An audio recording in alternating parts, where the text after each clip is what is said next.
எனது அன்பு நேயர்களே, வணக்கம். உலகெங்கும் வாழும் பாபு சயின்டிபிக் ஆஸ்ட்ராலஜி சேனலின் நேயர்களுக்கு என்னுடைய அன்பான வணக்கங்கள். இந்த பதிவிலே ஏப்ரல் 20, 2026 துவங்கி ஏப்ரல் 26, 2026 வரை இருக்கக்கூடிய இந்த வாரம், பராபவ வருடம் துவங்கி சித்திரை 7ஆம் நாள் முதல் சித்திரை 13ஆம் நாள் வரை இருக்கக்கூடிய இந்த நாட்களுக்கான பலன்களை, ஒவ்வொரு நாளுக்கான சிறப்பு திதி நட்சத்திரம் தரக்கூடிய முக்கிய சிறப்பு அம்சங்களை முதலிலும், அதை தொடர்ந்து உங்கள் ராசிக்கான பலனையும் இந்த பதிவிலே காண்போம். அன்பு நேயர்களே, இந்த பராபவ வருடம் என்பது நான் தனிப்பதிவு தந்திருக்கின்றேன். பராபவ வருடத்தில 12 ராசிகளுக்குமான பதிவில பொதுவில் கிரகங்கள், முக்கிய கிரகங்கள், அந்த வருட கிரகங்கள் தரக்கூடிய பலன்களை பற்றியும் தந்திருக்கின்றேன். அதை காணாதவர்கள் லிங்க் மற்றும் டிஸ்கிரிப்ஷன்ல தருகின்றேன், சென்று காணலாம். இந்த வாரத்தை பொறுத்தவரை சந்திரன் வார பலன்களுக்கு மிக முக்கியம். வார பலன்களுக்கு சந்திரன் மற்ற கிரகங்களோடு இணைந்து தரக்கூடிய பலன்கள், நீங்கள் வாழ்க்கையில எந்த தசாபுக்தி அந்தரத்தில இருந்தாலும் சரி, சிறப்பாக சந்திரன் அமைந்து விட்டால் மற்ற கிரகங்களோடு சிறப்பு அற்புதமாக அமைந்துவிடும். திங்கட்கிழமை பராபவ வருடம் சித்திரை 7, ஏப்ரல் 20, 2026 அன்றைய திதி காலை 7:27 AM வரை திருதியை, பின்னர் அடுத்த நாள் 4:15 வரை சதுர்த்தி, அதன் பின்னர் பஞ்சமி. நட்சத்திரம் ரோஹிணி நட்சத்திரம், 2:08 AM வரை ரோஹிணி நட்சத்திரம், பிறகு மிருகசீரிடம். 3 திதிகள் ஒன்றாக கூடிய நாளாக இது அமைகிறது. ஆகையினால் அவமாகம். இந்த அவமாக தினத்தன்று தான தர்மங்கள் செய்வதற்கு ஏற்ற நாளாக அமைகிறது. போர் போடுவதற்கு ஏற்ற நாளாக இது அமையும். விவசாயம் சார்ந்தவர்களுக்கும் சரி, நீரின்றி அமையாது இவ்வுலகு. அது எதுவானாலும் நீர் தேவை. நீர்தான் வாழ்க்கைக்கு மிகப்பெரிய ஆதாரம். ஆகையினாலே நல்ல நீர், சுவையான குடிநீர் வேண்டும் என்றாலும் சரி, அருமையான ஒரு பாசன வசதிக்காக ஒரு போர் போடுகின்றீர்கள் என்றாலும் சரி, அதற்கு இந்த நாள் ஏற்ற நாள். இந்த காலத்துல வீட்டில பியூரிஃபையர் வாங்குகிறார்கள். ஆகையினால் நல்ல நீர், நல்ல கம்பெனியிலிருந்து ஒரு பியூரிஃபையர் வாங்குவதற்கு கூட ஏற்ற நாளாக நீங்கள் எடுத்துக்கொள்ளலாம். ஏனென்றால் நல்ல நீரே உடலில் பல நோய்களை தவிர்த்து விடும். சுத்தம், சுகாதாரமான நீர் மிக மிக அவசியம். இந்த நாளுக்கான சிறப்பு, சூரியன் உச்சம் பெற்று மற்றும் சந்திரனும் உச்சம் பெற்று இருக்கக்கூடிய ஒரு மிக மிக ஒரு அருமையான நாளாக அமைகிறது. அக்ஷய திருதியை நாளாக இது அமைகிறது. ஆகையினால் திருதியை அமைந்திருக்கக்கூடிய அந்த 7:27 AM அதிகாலை வரை எந்த ஒரு முகூர்த்தமும் பார்க்க தேவையில்லை. எந்த சுபகாரியம் வேண்டுமானாலும் செய்யலாம். வளர்ச்சிக்கான கௌரி விரதத்தை, அம்மன் வழிபாடு மேற்கொள்ளக்கூடிய நாள்.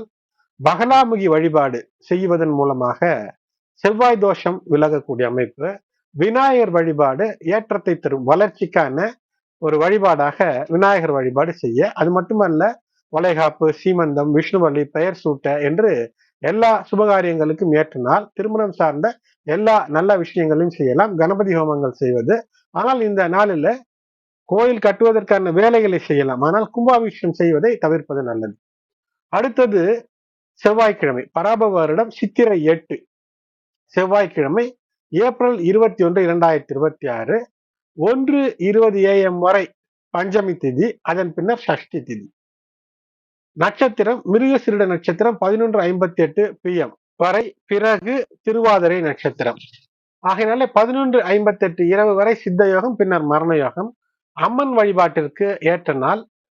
அழகு பெறுவதற்கான வழிபாடுகள். எப்போதுமே ஆள் பாதி ஆடை பாதி என்பார்கள். அது போன்று முகத் தோற்றத்தில உண்மை இருக்கும்போது அந்த முகத்தின் அழகு, அகத்தின் அழகு முகத்திலே வெளிப்படும். ஆகையினாலே அகமும் அழகாக, முகமும் அழகாக இந்த நாளிலே வழிபாடுகள் செய்வதற்கு ஏற்ற நாள் செவ்வாய்க்கிழமை. செவ்வாய்க்கிழமை என்றாலே முருகனுக்கு உகந்த நாள். ஆகையினால் முருகன் வழிபாடு, முருகு என்றாலே அழகு. ஆகையினாலே இந்த நாளிலே அழகு கூடுவதற்கு இந்த நாளிலே சிறப்பான வழிபாடு செய்வது உங்களுடைய அழகை அதிகரித்து வசீகரிக்கக்கூடிய தோற்றமே வெற்றிக்கான வழியாக இருக்கும்.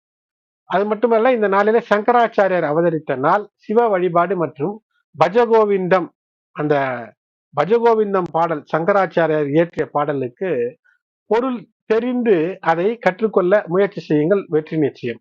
அடுத்தது புதன்கிழமை பராபரவ வருடம் சித்திரை 9, ஏப்ரல் 22, 2026 10:49 PM வரை சஷ்டி, அதன் பின்னர் சப்தமி. திருவாதிரை நட்சத்திரம் 10:13 PM வரை, அதன் பிறகு புனர்பூசம் நட்சத்திரம்.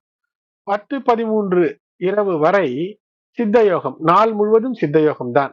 சஷ்டி விரதம், ராமானுஜர் ஜெயந்தி. இந்த ராமானுஜர் அருளிய அந்த 8 அக்ஷர மந்திரமான ஓம் நமோ நாராயணாய என்ற எளிய மந்திரத்தை சொன்னாலும் கூட, ஏனென்றால் இந்த கலியுகத்திலே இறைவனின் பெயரை சொன்னாலும் கூட நமக்கு பல விஷயங்களிலிருந்து, பாவங்களிலிருந்து விமோசனம் கிடைக்கும். அடுத்தது வியாழக்கிழமை, பராபவ வருடம் சித்திரை 10, ஏப்ரல் 23, 2026, 8:49 PM வரை சப்தமி, அதன் பின்னர் அஷ்டமி. புனர்பூசம் நட்சத்திரம் 8:57 PM வரை, அதன் பிறகு பூசம் நட்சத்திரம். ஆகினாலே இந்த இரவு 8:57 வரை, கிட்டத்தட்ட 9 மணி வரை அமிர்த யோகம், அதன் பின்னராக சித்த யோகம். எல்லா நல்ல விஷயங்களையும், நல்ல காரியங்களையும் இந்த சுப முகூர்த்த தினத்தன்று செய்யலாம். புதிதாக வீட்டிற்கு பால் காய்ச்சுவது, வாஸ்து பூஜைகள் செய்வது, வாஸ்து நாளாக வேறு அமைகிறது. காது குத்த, படிப்பை, கல்வியை துவங்க, காயத்ரி மந்திரம் படிக்க, புதிய மந்திரங்களை பொருளுணர்ந்து படித்துக் கொள்ள, தெரிந்து கொள்வதற்கான முயற்சி, திருமணம், நிஷேகம், பும்சவனம் இவையெல்லாம் செய்வதற்கு, வியாதியஸ்கள் ஏதேனும் நோய் இருக்கிறது என்றால் மருந்துண்ண, அதற்கான குளியலுக்கு, இறை வழிபாட்டிற்கு ஏற்ற நாளாக இருக்கிறது. இந்த நாள் கங்கை உற்பத்தியான நாளாக இருக்கிறது. அதாவது சிவனினுடைய தலையில இருந்து அவிழ்த்து விடப்பட்டு பிரவாகமாக பூமிக்கு வந்த நாளாக கருதப்படுகிறது. சிவன் தலையிலிருந்து இறங்கிய நாள் என்று வைத்துக் கொள்ளுங்கள். கங்கையின் வேகத்தை குறைக்க, அது எல்லாவற்றையும் அடித்து சென்றுவிடும் என்று இருக்கும் போது அதனுடைய வேகத்தையும் குறைத்தருடைய நாளாகவும் அமைகிறது. அது மட்டுமல்லாமல் இந்த சப்தமிக்கு சர்க்கரா சப்தமி என்ற பெயர். ராமர் வழிபாட்டிற்கு ஏற்ற நாளாக அமைகிறது. இந்த நாள் வாஸ்து நாள். வீடு கட்ட வேண்டும், நீண்ட நாட்களாக தடையாக இருக்கிறது என்றால் வாஸ்து நேரத்திற்கு ராகு காலம் யமகண்டமெல்லாம் பார்க்க தேவையில்லை. வாஸ்து நேரத்திற்கு கிட்டத்தட்ட 8:50, காலை 8:50 முதல் 9:40க்குள், 8:40 AM to 9:40 AM இந்த நாளிலே வாஸ்து பூஜை உங்களுடைய நிலத்திலே முறையால், உங்களுக்கு அறிந்த முறையில, பாரம்பரிய முறையில ஒரு வாஸ்து பூஜை செய்தால் வீடு கட்டுவதற்கு இருந்த தடைகள் நீங்கும். இல்லறத்திலே இனிமையாய் நீங்கள் குடியேறுவதற்கான வாய்ப்பு கிடைக்கும். அடுத்து வெள்ளிக்கிழமை, பராபவ வருடம் சித்திரை 11, ஏப்ரல் 24, 2026, 7:22 PM வரை அஷ்டமி, அதன் பின்னர் நவமி. பூசம் நட்சத்திரம் 8:14 PM வரை, அதன் பிறகு ஆயில்யம். நாள் முழுவதும் மரண யோகம் மற்றும் இந்த நாள் அஷ்டமியிலே வருகிறது. துர்க்கையம்மனுக்கான வழிபாடு செய்து, நாகதோஷம் இருந்தால் அதை போக்கிக் கொள்வதற்கு சிறப்பான ஒரு நாளாக இருக்கிறது. ராகு தோஷம் இருந்தால், ராகு பிரச்சனைகள் இருந்தால் அது நீங்கக்கூடிய அமைப்பு. அடுத்தது பராபவ வருடம் சித்திரை 12, சனிக்கிழமை, ஏப்ரல் 25, 2026, 6:28 PM வரை நவமி, அதன் பின்னர் தசமி. ஆயில்யம் நட்சத்திரம் 8:04 PM வரை, அதன் பிறகு மகம். 8:04 PM இரவு வரை மரண யோகம், அதன் பின்னர் அமிர்த யோகம். சுபகாரியங்களை இந்த நாள் பகல் பொழுதில் முற்றிலுமாக தவிர்ப்பது நல்லது. அடுத்து ஞாயிற்றுக்கிழமை, பராபவ வருடம் சித்திரை 13, ஞாயிற்றுக்கிழமை, ஏப்ரல் 26, 2026, 6:07 PM வரை தசமி, அதன் பின்னர் ஏகாதசி. மகம் நட்சத்திரம் 8:27 PM வரை, அதன் பிறகு பூரம் நட்சத்திரம். இரவு 8:27 வரை மரண யோகம், அதன் பின்னர் அமிர்த யோகம். சுபகாரியங்களை இந்த நாளிலே தவிர்க்க வேண்டும். இந்த நாள் வாசவி ஜெயந்தி. அதாவது வாசவி ஜெயந்தி என்பது ஆதிபராசக்தியின் அம்சமான ஸ்ரீ வாசவி கன்னிகா பரமேஸ்வரி என்று சொல்வார்கள். அவதார தினம் இந்த நாள். அதனால் கன்னிகா பரமேஸ்வரியை வழிபடுவது, சித்திரை மாத வளர்பிறை தசமி திதியிலே கன்னிகா பரமேஸ்வரிக்கு ஒரு கோலாகலமாக விழா எடுத்து கொண்டாடக்கூடிய நாளாக அமைகிறது. இந்த விழா மூலமாக அறநெறி, அகிம்சை மற்றும் தியாகத்தின் விஷயங்களை நாம் உணர்ந்து நம்முடைய சந்ததிக்கும் உணர்த்தக்கூடிய நாளாக இது அமைகிறது. இந்த ஆண்டு ஏப்ரல் 2026 இந்த தசமி நாளன்று, ஞாயிற்றுக்கிழமை, ஏப்ரல் 26 அன்று இது கொண்டாடப்படுகிறது. அம்மனுக்கு, கன்னிகா பரமேஸ்வரி அம்மனுக்கு சிறந்த பூஜை, வழிபாடுகள், ஆராதனை எல்லாம் செய்து அம்மனுடைய அருள் பெற வேண்டுகின்றேன். எனது அன்பு நேயர்களே, சிம்மராசி என்பர்களே, இந்த வாரம், அதாவது ஏப்ரல் 20, 2026 துவங்கி 26ஆம் நாள் வரை இந்த வாரம் என்பது மிக அற்புத சிறப்புகளை உங்களுக்கு தரும். கவனம் என்ன? தேவையற்ற ஆடம்பர விஷயங்களை வாங்காமல் தவிர்ப்பது, பயண வழிகளிலே தேவையற்ற அதிகமாக செலவு செய்யாமல் இருப்பது, பேச்சை கட்டுப்பாடோடு வைத்திருப்பது, வேலை, தொழில், வியாபார இடங்களில உங்களை யாரேனும் ஏதாவது சீண்டி பார்க்கலாம் என்று நினைத்தால் அதற்கு இடம் கொடுக்காமல் அந்த அரசியலுக்குள் சிக்காமல் இருப்பது சிறப்பை தரும். இந்த வாரத்தை பொறுத்தவரை தலைப்பிலே காம படோடவம் என்று போட்டிருக்கிறேன். அதாவது அதிகப்படியான ஆடம்பர விஷயங்களை விரும்பக்கூடிய சூழ்நிலை இருக்கும். காதல் பிராரப்தம், அதாவது உங்களுடைய வாழ்க்கைக்கு எந்த காதல், கணவன் மனைவிக்கிடையே காதல், அல்லது திருமணத்திற்காக ஆண் பெண்ணுக்குள் இருக்கக்கூடிய காதல், தாய் தந்தை நெருக்கம், அல்லது தாய் தந்தை மற்றும் தாத்தா பாட்டி, அக்கால் தம்பி, இந்த உறவுகளுக்குள் ஒரு காதல் இல்லாமல் இருக்கிறது என்றிருந்தால் அதிலே ஒரு சீர் ஏற்படக்கூடிய அமைப்பு. 10ஆம் இடத்திலே சுக்கிரன் மற்றும் சந்திரன். சந்திரன் அவர் உச்சம் பெறுகிறார், சுக்கிரன் ஆட்சி பெறுகிறார். இந்த இணைவு என்பது மிக அற்புதமான இணைவு. உங்களுடைய ராசி 10ஆம் நிலை ஆகினால தொழில் சார்ந்த இடங்களிலே ஏற்பட்ட காதல், அந்த திருமணம், இவையெல்லாம் வெற்றிக்கான வாய்ப்பை தரும். தொழில் சார்ந்த இடங்களில் இருக்கக்கூடிய காதல் என்றாலும் வெற்றி, தொழில் சார்ந்த இடத்திலே பிணைப்போடு, அதாவது ஒரு அர்ப்பணிப்போடு வேலை செய்யும் போது அது வெற்றியை ஏற்படுத்தி தரும்.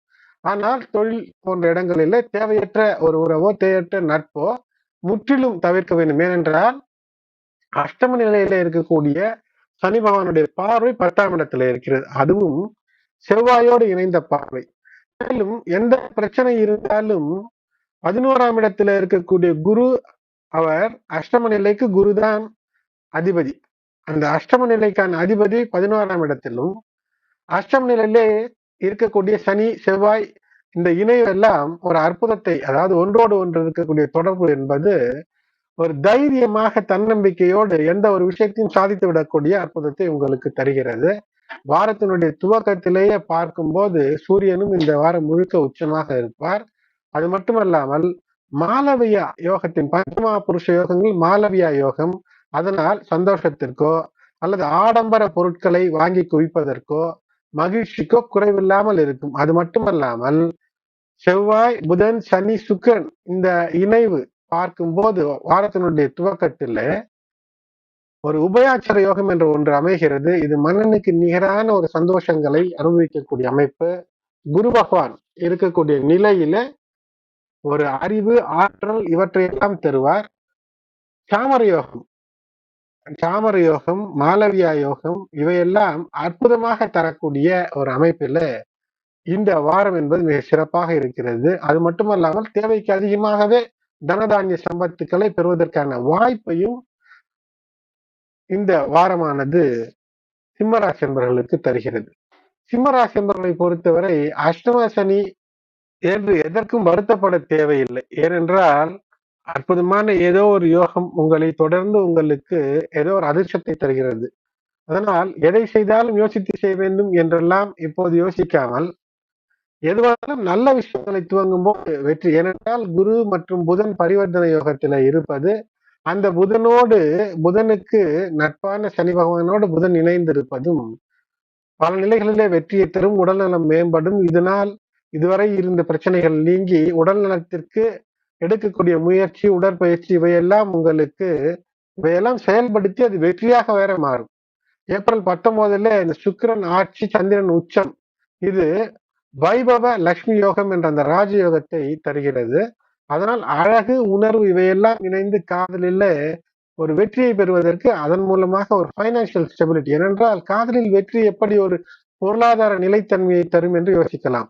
ஏனென்றால் வாழ்க்கை துணையோடு ஒரு குடும்பம் இருக்கிறது என்றால் அங்கு இணைவு இல்லை என்றால் சண்டை இருக்கும். சண்டை இருந்தால் பொருளாதார சீரழிவு எல்லாம் ஏற்படும். ஆகையினால் சண்டை பிரச்சனை இல்லாத ஒரு அமைப்பை தரும். மனதிற்கு பிடித்த விலை உயர்ந்த பொருட்களை வாங்கி குவிக்கக்கூடிய வாரமாக இது துவங்கும். அது மட்டுமல்லாமல் சந்திரன் 10ஆம் இடத்துல உச்சம் என்பது மிக சிறப்பு. இங்கு சனியின் பார்வை ஆகையினாலே தொழில் வியாபாரத்துல நான் முதல்ல சொன்னேன், பிரச்சனைகள் ஏதேனும் இருந்தால் அதை ஒதுக்கி வெற்றிக்கான வழியை பாருங்கள். வேலையில மிக கவனம் தேவை. காதல் மற்றும் திருமண வாழ்க்கையில இருந்து வந்த பிரச்சனைகளை தீர்க்க உதவக்கூடிய வாரமாக அமையும். விட்டு கொடுத்து செல்லும் போது வெற்றி. மாணவர்களுக்கு கூட மிக உகந்த சிறப்பான வாரம்.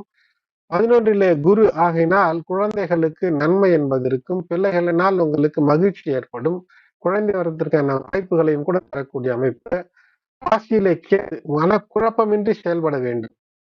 7ல் ராகு வாழ்க்கை துணை நலம் உடல் நலத்தின் மீது சற்று கூடுதல் அக்கறை தேவை. 8ல் செவ்வாய் புதன் சனி சேர்க்கை.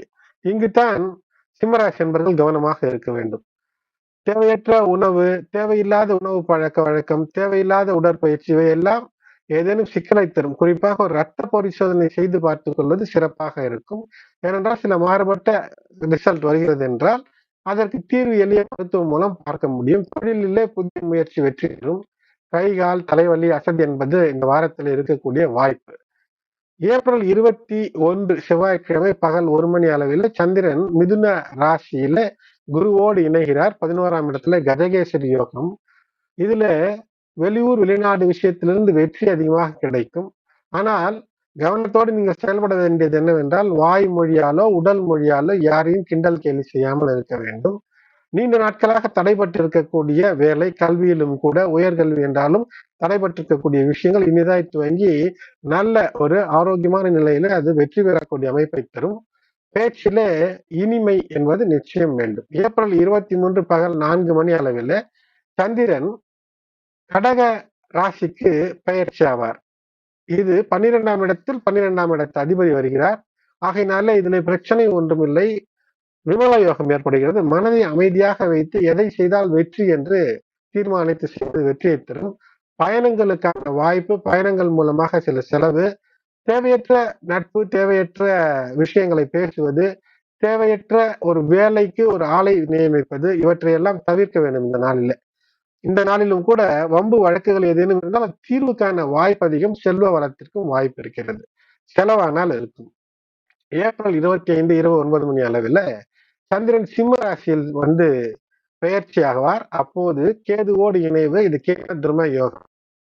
இதுல எதையுமே அவசரப்படாமல் செய்வது நல்லது. மன அமைதிக்கு யோகா தியானம் செய்வதும், அதிகம் பேசாமல் எதை சிந்தித்து செயல்படுத்தினால் வெற்றி வருமோ அதை சிந்தித்து செயல்படுத்தி வெற்றிக்கான இலக்கை அடைவது. மாணவர்களாக இருந்தால் வெற்றி உண்டு. உடல் நலம், வயிறு சார்ந்த பிரச்சனைகள், தேவையற்ற வெளி உணவுகளை தவிர்ப்பது, அஜீரண கோளாறுகள் எல்லாம் ஏற்பட்டால் உடனடி மருத்துவம் பார்ப்பது சிறப்பை ஏற்படுத்தும். மகம் நட்சத்திரத்துக்காரர்களுக்கு சிம்ம ராசியில 20 மற்றும் 22ஆம் தேதி சற்று கூடுதல் அனுகூலமான நாட்களாகும். பூரத்திற்கு 21 மற்றும் 23 ஆகிய நாட்களும், உத்திரம் 1ஆம் பாதம் சிம்ம ராசியில் பிறந்திருப்பவர்களுக்கு 20, 22ம் சற்று கூடுதல் அனுகூலத்தை தரக்கூடிய நாட்களாக இருக்கிறது. சூரியனுக்கு அர்க்கியம் செய்வது, செவ்வாய்க்கிழமை முருகன் வழிபாடு, சனிக்கிழமை அனுமன் வழிபாடு செய்வதும், ஞாயிற்றுக்கிழமைகளில் தவறாத சூரியனுக்கு வழிபாடு செய்வதும் வெற்றிக்கான வாய்ப்பை பிரகாசப்படுத்தும். எனது அன்பு நேயர்களே, இந்த பதிவு உங்களுக்கு பயனுள்ளதாக இருக்கும் என்று நம்புகின்றேன். லைக் செய்யுங்கள். இந்த பதிவை மற்றவர்களுக்கும் ஷேர் செய்யுங்கள். உங்களுடைய மேலான கருத்தை கமெண்டிலே தெரிவிங்கள். இதுவரை சப்ஸ்கிரைப் செய்யாத நண்பர்கள் சப்ஸ்கிரைப் செய்து பெல் பட்டன் அழுத்தி நோட்டிபிகேஷனை ஆன் செய்து தொடர்ந்து இணைந்து ஆதரவு தர அன்போடு வேண்டுகிறேன். இந்த பதிவை மற்றவங்களுடைய உற்றார் உறவினர் நண்பர்கள் சிம்ம ராசி, சிம்ம லக்னம் என்றாலும் ராசி சிம்மம் லக்னம் எதுவாக இருந்தாலும் பொருந்தி வரும்படி இந்த பலன்களை கணித்து உங்களுக்காய் தந்திருக்கின்றேன். அன்பு நேயர்களே, சப்ஸ்கிரைப் செய்யுங்கள், லைக் செய்யுங்கள், கருத்துக்களை கமெண்டிலே பதிவிடுங்கள். மற்றவர்களுக்கும் இந்த தகவல் சென்று சேர இந்த பதிவினை ஷேர் செய்யுங்கள். நன்றி.